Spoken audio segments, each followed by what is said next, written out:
O nosso convidado de hoje do Jornal do Ténis é o Rui Cunha. Estamos no local, Rui, que certamente traz muitas memórias.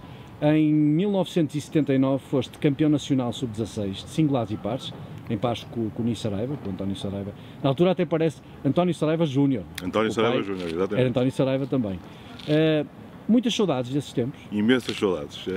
Tenho imensas saudades dos tempos em que vivi na minha infância, na minha adolescência. Eu comecei a jogar no ténis do Porto, no antigo ténis do Porto. Aqui perto. Com 9 anos, de quase a fazer 10, portanto, deixei a minha modalidade de eleição na altura, o judo, e comecei a praticar ténis. E vim encontrar aqui um grupo de pessoas que era fantástico. Eu sou filho único, na altura morava relativamente perto do clube e vim encontrar aqui uma família alargada com um conjunto de amigos e amigas que havia na altura e recordo esses tempos com a maior apreço e a maior estima. E esses amigos, ainda te recordas? São amigos para a vida. Recordo com certeza. Nós, quando começamos nessa altura a jogar aqui, eu aprendi com o professor Henrique Marinho, foi o meu primeiro professor, depois mais tarde o professor Francisco Coelho, e havia aqui um conjunto de jovens, adolescentes, que eram notáveis. Eu recordo-me de ver ali no corte número 1, no antigo corte número 1, jogos entre o Arsénio Marta e o Jerónimo Paulo, que eram de estarrecer. Eram jogos fantásticos. Depois havia um grupo mais jovem, de outros grandes jogadores também, dos quais destacava o José Manuel Cordeiro, o Rui Almeida Ribeiro, o Luís Miguel Nascimento, os Manos Pérez, o Luís, o Buba, um bocado mais novo também. E havia outra geração, que era a minha geração, que era o Pedro Cordeiro, eu próprio, o António Saraiva, portanto o Nini Saraiva, e havia depois uma geração mais abaixo, que eram os mais... A Memi também. A Tuxa era mais novinha. Portanto, a Tuxa já era do grupo daqueles que eram os mais pequeninos na altura, que era o Paulo Coelho, os irmãos Machado, o Paulo e o Pedro, o Zé Guilherme, o Alberto Miguel. Depois, mais tarde, o João Maio, que também é da geração dele. Que memória! Tenho porque naquela altura acho que era uma coisa notável e que todos nós usufruímos disso. Nós viemos encontrar aqui no ténis do Porto um ambiente familiar e onde havia uma partilha e uma empatia muito grande entre todos os jovens. E são amizades que ficam para a vida, como tu perguntaste, e eu tenho imenso gosto em relembrar isso. Por exemplo, aquele grupo de pessoas que connosco partilhou aqui muitas tardes e muitos dias, em que nós aqui passámos literalmente todo o dia, exceto antes do período escolar, cria laços de amizade e empatia que são fantásticas.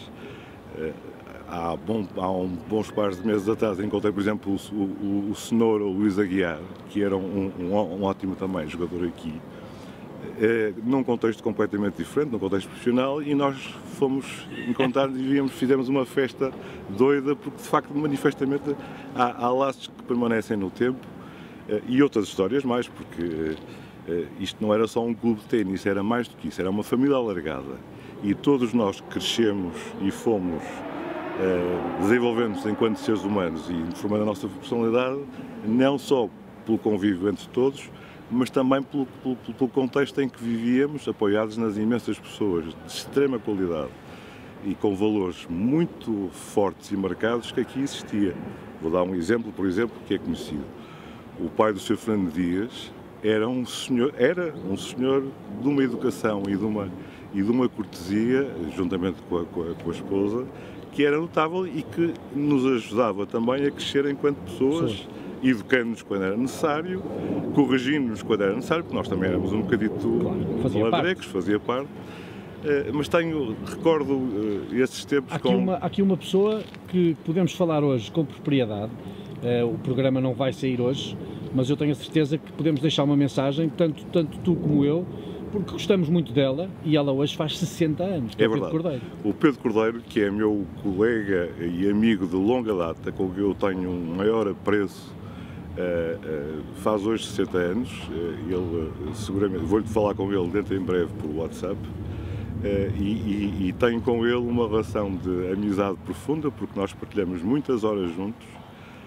É verdade também, e eu devo dizê-lo com todo o apreço, que eu julgo que seria notável e seria talvez necessário haver duas entidades, duas personalidades no ténis português que mereceriam um reconhecimento e um contributo por aquilo que fizeram na altura. O pai do Pedro e do José Manuel e da Memi, o Dr. Cordeiro dos Santos, foi uma pessoa que, enquanto presidente da Federação e enquanto dirigente também do ténis do Porto, mais contribuiu para o desenvolvimento do ténis português na década de 70, na década de 80, e é uma pena que não haja ainda um reconhecimento devido ao Dr. Cordeiro dos Santos pelo esforço pessoal, financeiro que fez, numa época em que não havia recursos, numa época em que não havia estatutos de alta competição, numa época onde não havia centros de alto rendimento, o serviço que o Dr. Cordeiro dos Santos fez ao ténis nacional, eu julgo que merecia um reconhecimento devido para aquilo que fez e para aquilo que contribuiu para o desenvolvimento. Outra pessoa que eu também tenho que falar e tenho que o dizer, enquanto meu antigo capitão de equipa em algumas provas internacionais e enquanto pessoa que também é um amigo, é o Sr. João Lagos, porque o Sr. João Lagos foi outra pessoa que também projetou o ténis nacional a nível daquilo que é a divulgação e promoção de eventos à escala mundial. Fez com que o ténis português fizesse um salto enorme qualitativo, e a arte de receber e a arte de bem organizar é prova notória que o Sr. João Lagos fez pelo ténis nacional, e é uma pena também que não tenha a devida e justa homenagem. Portanto, eu queria deixar essas duas mensagens. Obviamente que o Pedro, mando-lhe um abraço imenso, porque são 60 anos e eu estou a caminho dele, nós fazemos um mês de diferença. E eu seguramente em breve dar-lhe o no sítio onde ele está a viver neste momento, porque irei lá estar com ele em breve. Muito bem. O ténis na altura, em que contexto é que, porque hoje em dia a sociedade mudou muito, em que contexto é que o ténis existia na sociedade da altura? O ténis na altura estava num processo de democratização e, portanto, de franco aceleração para aquilo que era a divulgação de um desporto que era muito bem acolhido, pelo menos a nível do país. É visível que na década de 70 e 80, por exemplo, aqui no ténis do Porto, havia uma quantidade infindável de talento e qualidade que sobrava para formar jogadores que mais tarde, ainda hoje, continuam a exercer funções, quer de treinadores, quer de acompanhamento dos jogadores, e o ténis serviu essencialmente como algo que potenciou a prática desportiva e uma vivência positiva em sociedade que eu, particularmente, muito usufrui. Como disse, eu era filho único. Na altura, repito, não havia os recursos que há hoje. Pois é isso. As famílias faziam esforços financeiros notáveis enormes para conseguir que os filhos fossem fazer torneios ou a Lisboa. Só a Lisboa, que era uma. Não é como agora. Não é como agora. Ou a Lisboa ou qualquer país da Europa. Por isso é que eu também falei no Dr. Manuel Cordeiro dos Santos, porque de facto ele, com os meios que pôs ao dispor das pessoas e dos tenistas na altura, muito ajudou as famílias a fazer com que os seus filhos e filhas tivessem essa promoção. Viagens para Monte Carlo e outras. Viagens para Monte Carlo, viagens para Lérida, viagens para Madrid, viagens para Barcelona, viagens para a Polónia, enfim, para muitos sítios. E eu posso contar, por exemplo, um exemplo que tive pessoalmente. Eu fui fazer uma participação no Banana Ball no Brasil, numa equipa onde jogava o José Manuel Cordeiro e o Pedro Cordeiro, e onde eu fui o terceiro elemento. E na altura, para teres uma ideia, Pedro, era difícil custear as viagens e as despesas. A Federação conseguiu um patrocínio da TAP, na altura, e os dois principais jogadores, que eram os Manos Cordeiro, foram as expensas da TAP. Eu, como convidado, que fui pela Federação, mas tinha que custear a viagem. E, portanto, lá foram os meus pais, a quem eu os devo muito, custear e ombrear mais uma vez com a viagem, para que eu pudesse usufruir daquela experiência internacional e daquele contacto com outras realidades tenísticas que estavam muito mais avançadas na altura. E valeu a pena, Rui? Valeu.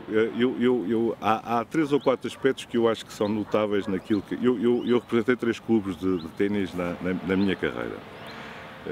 O primeiro foi o Ténis do Porto, onde tive a experiência mais longa e mais bem-sucedida. Foi aqui que foste campeão nacional? Foi aqui que fui campeão nacional, em 79, de cadetes, em singulares e em pares. Em 76 fui vice-campeão nacional de infantis, perdendo na final para o Pedro Cordeiro, em 2 sets. Na final do Norte.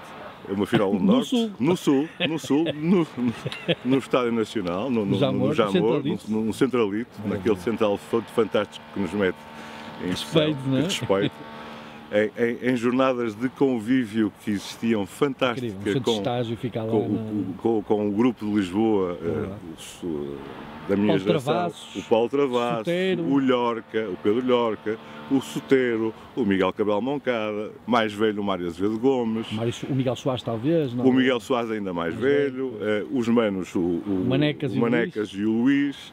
O Luís, com quem tenho, por exemplo, também uma excelente relação de amizade, e sempre que nos vemos é uma festa, porque eu tenho com ele uma empatia muito grande. E, portanto, como digo, havia na altura um conjunto de valores individuais, masculinos e femininos, que potenciaram o ténis para um nível que eu julgo que era muito interessante. Eu interrompi, estavas a falar, disseste 3 clubes, o Ténis do Porto? O primeiro foi o Ténis do Porto, o segundo foi o Desportivo Alberto Coronel, e eu em 79... O DAC, não é? O DAC. Em 79, portanto, já na transição para 80, quando regressei dos Estados Unidos, depois de uma sessão de treino e de competição lá, onde joguei o Orange Bowl e os Rolex Championship em Nova York com o João Maio, onde passei já agora, por curiosidade, o primeiro Natal fora de casa. Com ele? Com o João Maio. Incrível. E em vez de comermos o bacalhau e as batatas tradicionais, comemos um Big Mac, terminando com um sundae, e depois fomos meter num bairro no Bronx, exatamente, com muito receio e com muito medo, mas foi um dia de Natal um pouco diferente. E, portanto, joguei depois, transitei para o DAC, Desportivo Alberto Coronel, juntamente com mais 2 jogadores. O Sérgio Cruz, na altura, também, e mais outro jogador de cá de cima, que já não me recordo o nome. Bom, e, portanto, o Desportivo Alberto Coronel estava a nascer, formou uma equipa muito competitiva com o sentido de tentar conquistar títulos, quer a nível nacional, quer a nível internacional. E finalmente depois terminei a minha carreira no Lawn Tennis Clube da Foz,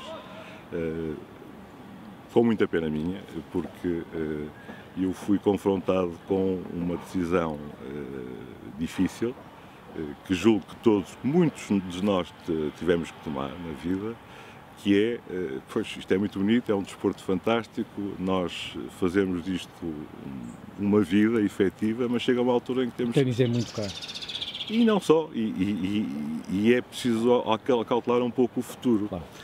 E, portanto, o tal plano B, não dava para... Por exemplo, há um aspecto que eu acho que hoje em dia é muito diferente e que é francamente mais positivo. Eu tenho falado muitas vezes com a Tuxa sobre isso, porque ela também tem filhos, Sim. Eu também tenho filhos, e a Tuxa é uma amiga que eu tenho também do coração, que é o seguinte... Na altura, o estatuto, o apoio que havia a atletas não era muito elevado. Portanto, por exemplo, eu fiz o Garcia da Horta no liceu e chumbei um ano por faltas. Por causa do ténis? Porque estava ausente. Dos torneios, das concentrações, e por muito que houvesse um esforço e uma dedicação que havia, por exemplo, com treinos às 6 da manhã, num pavilhão em A20, na altura ligado à União de Bancos Portugueses. Conheço muito bem o pavilhão. Porque era inverno, era coberto. E era taco. Era taco de madeira e era lá que se treinava. É verdade. Era lá às 6 da manhã, das 6 às 8, potenciados mais uma vez com o espírito de sacrifício dos veículos afetos ao Dr. Coelho dos Santos, à Lumen. E, portanto, depois, enfim, quando a idade avançava, havia que tomar decisões. E eu, em conversa familiar com o senhor meu pai, com a senhora minha mãe, fui confrontado. Ok, Rui, isto é muito bonito, mas é isto que queres fazer da tua vida? Tens que pensar, porque podes ser sempre treinador. Eu tenho o curso, tenho a licença de treinador, enfim, não válida, mas continua a tê-la. Se quiseres ter esta vida, é uma opção tua. Se não quiseres, tens que te dedicar. E eu acabei por dedicar-me aos estudos. Aí foi a parte da razão em vez do coração, Rui? Foi a parte da razão em vez do coração, foi. Juntamente com uma lesão no tendão de Aquiles, uma pequena ruptura, fez com que eu abandonasse o ténis em 83. E, portanto, abandonasse, enfim... A competição, o sonho de ser jogador. Que não o contacto e o convívio diariamente com a modalidade. Apesar de nunca mais ter dispensado as horas que dispensava no corte e confesso que tenho imensa pena, sinto imensa, não me arrependo da decisão, mas sinto imensa pena porque os tempos que se viveu da adolescência e da infância à volta do ténis são dos melhores tempos que se pode ter vivido. Nós tivemos na vida, é verdade. Na vida. E os amigos e as amigas que se criaram nessa altura são para a vida, duram para a vida e nós temos imensas saudades. Aliás, temos inclusive promovido encontros da infância no CTP, por exemplo, e coisas similares. Por exemplo, em 96 em Nova Iorque, conto esta porque eu acho que é fantástico. Em 96 em Nova Iorque estava lá numa visita profissional e também turística e aproveitei para ir ver o Open dos Estados Unidos. E no meio daquela confusão que é um torneio, um Grand Slam, fui encontrar de costas um rapaz muito alto que eu, pelo tom de voz, conheci como sendo o Jorge Dias. Era árbitro na altura? Que era árbitro na altura, é um árbitro dos melhores do mundo. E eu bati-lhe nas costas e ele virou-se, porque estava a achar quem é que lhe estava a bater nas costas. Ainda por cima naquela altura também, na mesma altura. Quem era o desgraçado que estava ali a tocar nas costas, virou-se, viu e disse Rui, e eu disse Jorge. E demos um abraço do tamanho do mundo e já não nos víamos, enfim, há anos. Mas foi uma amizade que ficou mais uma que ficou dos tempos do início. E outras histórias também, porque não era só a parte do ténis. Eu acho que a parte do ténis era aquilo que a paixão pelo desporto e a paixão pelo ténis em particular, era aquilo que nos unia. Mas havia muito mais do que isso.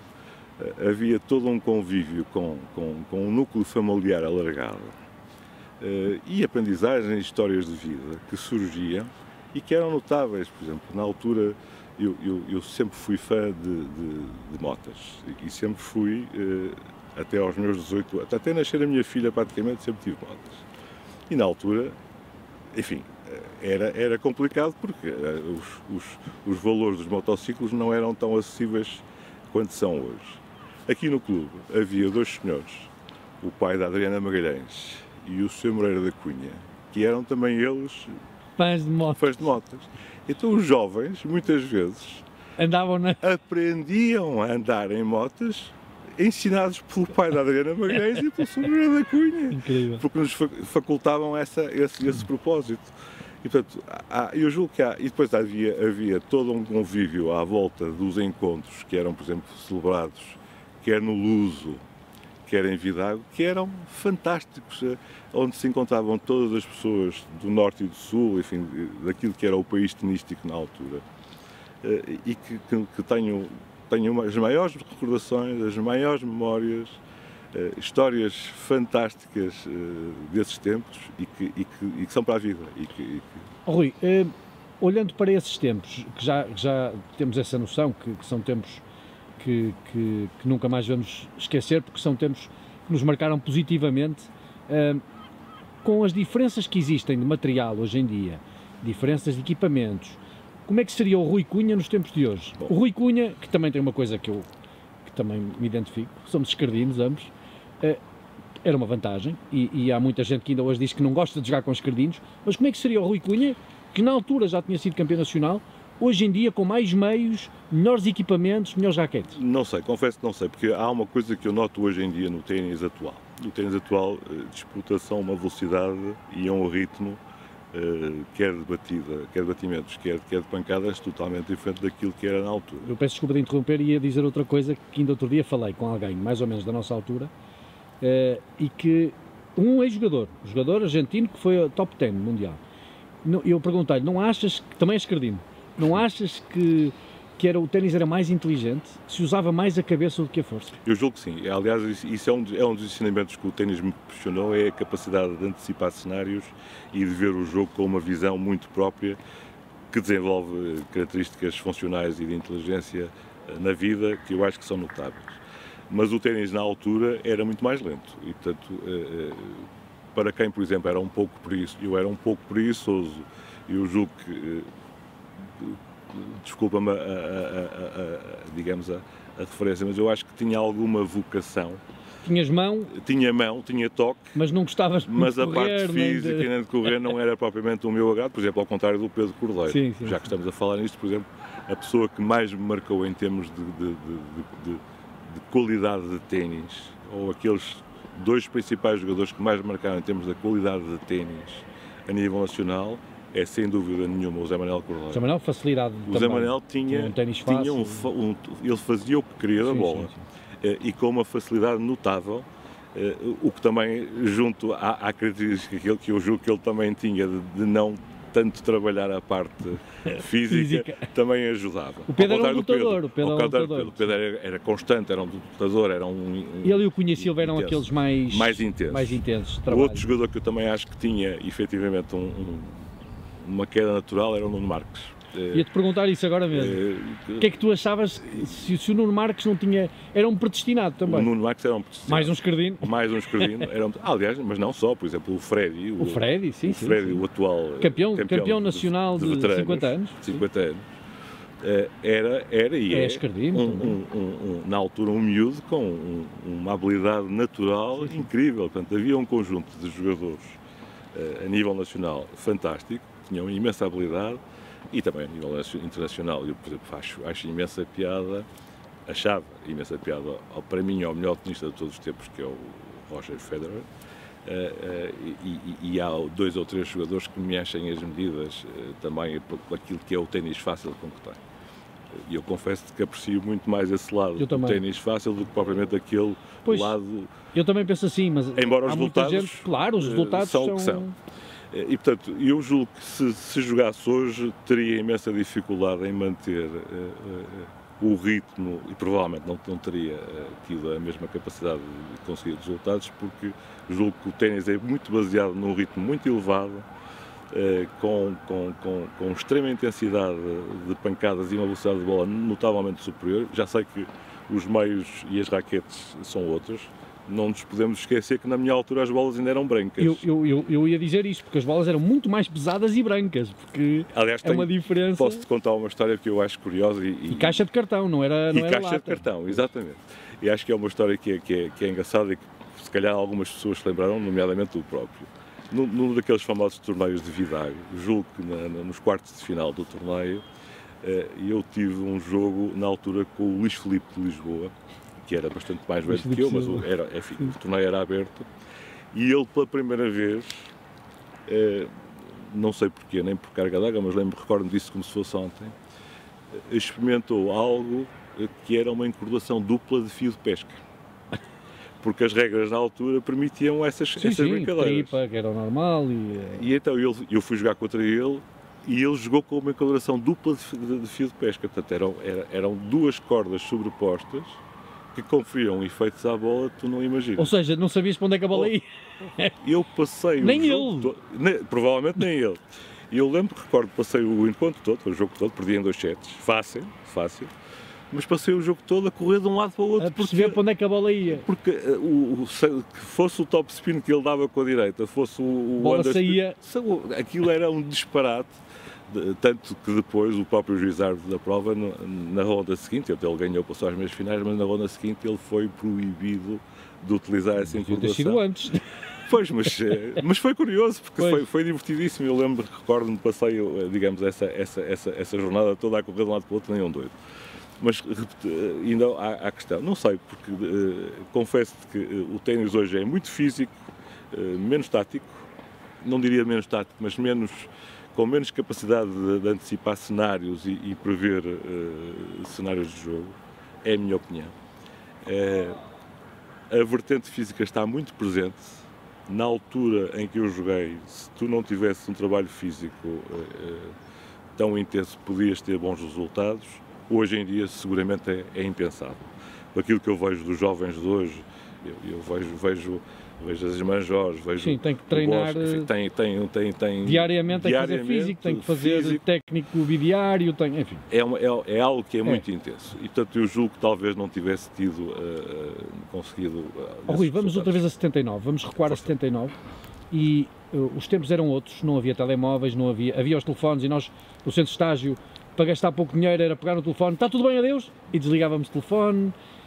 Como é que viveste o momento em que és campeão nacional no Jamor e quando é que os teus pais, como é que era a tua relação do ténis como jogador e os teus pais viviam esses resultados, preocupavam-se, quando foste para Lisboa, quando é que eles souberam que tu foste campeão nacional, como é que lhes deste a notícia? Eu sempre tive com os meus pais, apesar de ser filho único, sempre usufruí de uma relação muito aberta e muito franca, até porque eles são muito próximos da minha idade, eles foram pais jovens e, portanto, eu tenho uma diferença de 20 e poucos anos para os meus pais, o que é muito positivo.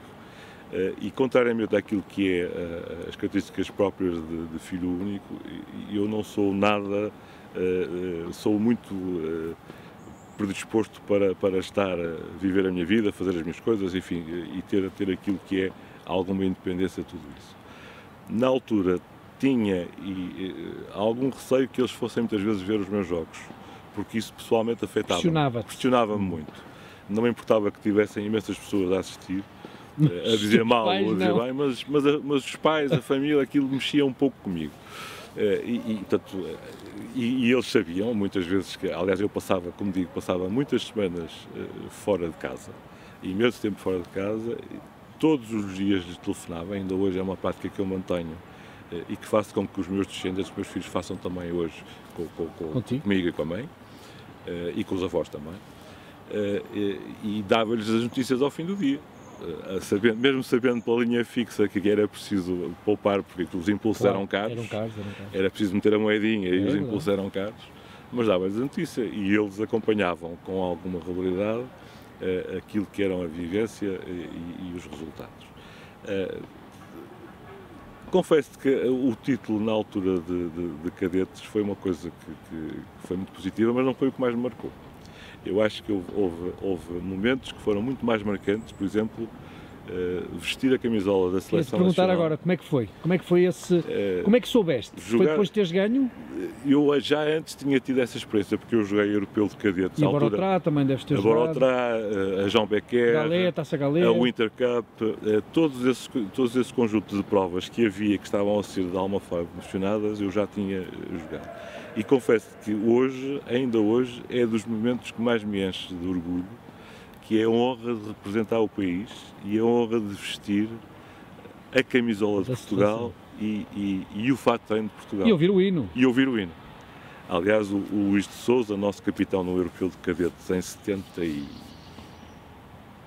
se a minha memória não falha, tinha uma equipa fantástica, Pedro Cordeiro, Nis Saraiva, eu próprio, Jorge Dias, Soteiro Rebelo,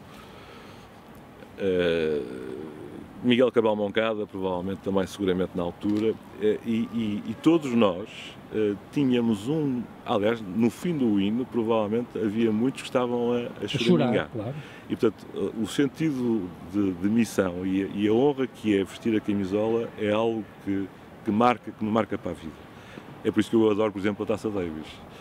Acho que a lógica da Taça Davis sobrepõe-se em muito aquilo que são torneios de 250 mil ou 500 mil, porque manifestamente é o coletivo, a honra de representar o país que vem ao de cima. E eu tive a felicidade e é muita honra de poder passar por essas experiências e são histórias que guardo para a vida. Por exemplo, recordo-me de uma Winter Cup no CIF, em Lisboa, onde Portugal ganhou à Espanha com dois fantásticos singulares do Zé Manuel Cordeiro, um par do Pedro e do Zé Manuel, que foi muito bem conseguido, e uma derrota minha, que me marcou porque foi de facto algo notável. E ganhar a Espanha é sempre ganhar a Espanha. E ganhar a Espanha é sempre ganhar a Espanha. E o Zé Manuel fez um jogo fabuloso contra o número 1 espanhol na altura. que veio representar o Intercup por Espanha, e fez um jogo fantástico e foi considerado inclusive um erro. Olha, recordo, não aqui, mas no antigo número 1 do Veiling Clube, um europeu de cadetes, onde jogamos contra a Checoslováquia, e também aí sentimos o peso da camisa. Perdemos, o Pedro perdeu um singular e eu perdi outro singular, depois no pá perdemos dois, mas já foi mais equilibrado. E onde os dois nos agarramos depois no fim a chorar, porque perdemos com um ponto que foi terrível, porque foi um ponto final no jogo de pares, onde a bola foi um lob feito pela dupla checa na altura, que caiu fora. E a juiz de linha, que era uma rapariga que vivia aqui perto na altura, como é que esqueceste considerou dentro, a bola dentro. E foi um escândalo, mas enfim, mas passou e essas coisas. Mas marcou.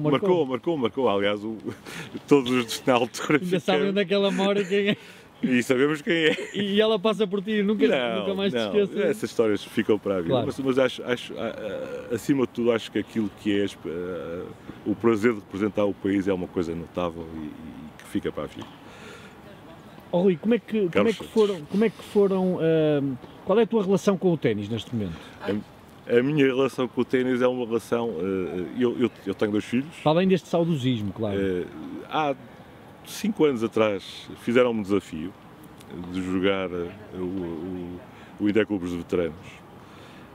E eu confesso que na altura disse, isto até é capaz de ser engraçado, vamos lá tentar. E então andei durante uma semana e meia a tentar jogar com a maior regularidade. Fui encontrar muitos conhecidos da minha geração, o Alex Saraiva, o Luís Miguel Coutinho, o inicial treinador do João Sousa, enfim, tantos outros, mas... já não é a mesma coisa? Não é que não seja a mesma coisa. Agora, a minha indisponibilidade de tempo, por razões profissionais, leva-me a que eu não tenha a capacidade de ter um programa de treino que me possibilite... estar a um nível que gostavas de estar. Não é estar a um nível que seja como no passado, porque isso manifestamente os anos passam, já não é o que é, mas pelo menos poder discutir, ter o sentido da competição e da competitividade como algo marcante. No dia em que eu o conseguir fazer, seguramente eu voltarei. Aliás, tenho encontrado várias pessoas no Alegro, enfim, tantos outros, o Zé Vilela, com quem falo a miúdo, vamos montar aqui, vamos criar esta lógica de jogos com antigos jogadores. Confesso-te que é algo que me seduz, porque eu continuo a amar o ténis. Eu não deixo de amar o ténis, não há nenhum torneio... Ou seja, aquela pergunta que eu ia fazer, de vivias sem ténis, é difícil? Não, nunca viveria sem ténis. O ténis é algo que está presente no meu dia-a-dia. Tenho as raquetes na mala do carro. Para qualquer eventualidade. Andam. De vez em quando faço umas quadradas com amigos, enfim, uns parzitos. Continuo ainda hoje a ser sócio de 3 clubes, Ténis do Porto, Ténis da Foz, e o Sport. Lisboa, infelizmente, não sou enfim, sócio de nenhum deles, mas talvez daqui a um bom par de anos, talvez eu consiga voltar a ter alguma capacidade temporal para dedicar mais ao ténis e para poder, de alguma forma, ter uma prática desportiva mais constante daquela que tenho hoje. Pois, foi muito bom dar a conhecer a tua história. Obrigado, Pedro. Porque é importante para o legado do ténis, desta modalidade que nós amamos, que fiquem estes testemunhos de pessoas que viveram na primeira pessoa, dentro do corte e fora do corte, e aquilo que ele nos deixou. Muito obrigado, Pedro. Muito obrigado pela gentileza e foi um gosto falar contigo e terei todo o gosto em que sempre precisares da minha ajuda em localizar outras pessoas que estejam no ténis. Muito obrigado, Pedro. Muito obrigado.